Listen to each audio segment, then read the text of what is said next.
කොනිචිවා යාළුවනේ. ඔන්න අදත් ඔයාලට රසම රස කෑමක් තමයි අරන් ඇවිල්ලා තියෙන්නේ.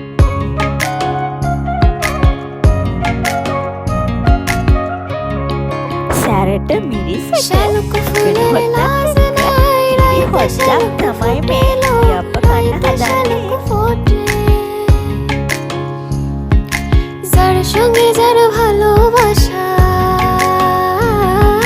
যার সঙ্গে যার ভালোবাসা, সে তো মজা লুটেলো। বকুল ফুল সোনা দিয়া হাত কেন বাঁধাইলে? বকুল ফুল সোনা দিয়া হাত কেন বাঁধাইলে? සිගොන් ෆ්ලේවර් වෙතින් ඔයාලට කෑම පාසල් හෝ සතියකට අවශ්‍ය කෑම ලබා ගන්න පුළුවන්. WhatsApp දුරකථනය හරහා